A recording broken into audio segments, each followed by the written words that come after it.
አንዳንዴ የምንለምነው ነገር እኛንም የሚያጠፋን እኮ ሊሆን ይችላል። ዛሬ ዱንያው ቢመጣልህ ከነገ ጀምሮ መስጊድ ማትታይ ሰው ልትሆን ትችላለህ እኮ። መጥፋትህን ካልፈለገውስ አላህ መዳንህን ከሆነ የፈለገውስ ዱንያውን ይከለክልሃል። መከልከሉ ግን በተዘዋዋሪ ያንተን ዱዓ መስማቱ እንጂ እንቢ ማለቱ አይደለም። ብሩን ቢለቀው ትጠፋለህ። እንደ ህፃን ልጅ ነው አላህ እኛን ሙዓመላም ያደርገን። ቤታችን ያለ ህፃን ልጅ ስኳር አስለምደነው ተመልሶ ቢጠይቀን እንከለክለዋለን ቢያለቅስ እንኳን። ለምን? ስኳር ተወዷል ኪሎ 170 ብር ገብቷል ብለን ነው እንዴ? አይደለም። ይጎዳል፣ ጤናው ይቃወስብናል ነው። እሱ ግን የሚያለቅሰው ከለከሉኝ ብሎ ነው። እኛ ግን የከለከልነው ተመቅኝተን ሳይሆን ለሱ ጤና አስበን ነው። አላህ ዘንድም እንደ ህፃን ነን።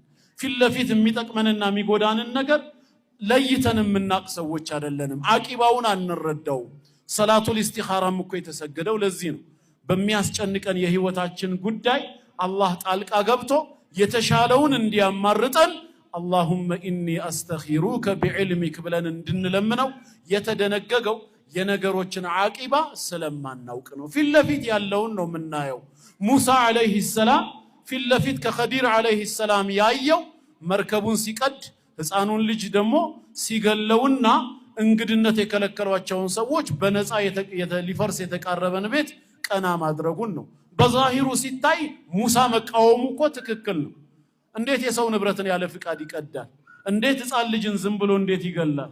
እንደገና እንግድነት አንቀበሉም ያሉትን የመንደሩን ሰዎች ጭራሽ እሱ ገንዘብ መቀበል እየተገባው በነፃ እንዴት ሊፈርስ የቀረበ ቤት እንዴት ያቃናል? አግባብ አልነበረም። ዓቂባውን ግን ኸዲር አለይሂ ሰላም ያውቃል፣ ሙሳ አያውቅም። ስለሆነም አላህ ባሳወቀው መሰረት በላንተ ከኔ ጋር ሰብር ማድረግ አትችልም ካለው በኋላ የነዛን ሚስጥር ግን ነገረው። ለምን ጀልባውን ቀደደው? ለምን ህፃኑ ልጅ ገደለው? ቤቱን በነፃ ያለ ክፍያ ለምን አቃናው? ኋላ ላይ ነው የገለጸለት። እኛም ፊት ለፊት የሆነ ነገር ስለታየን ብቻ ያ ረቢ ሀብታም አድርገን ነው የምንለው። አዎ አሁንም አላህ ሀብታም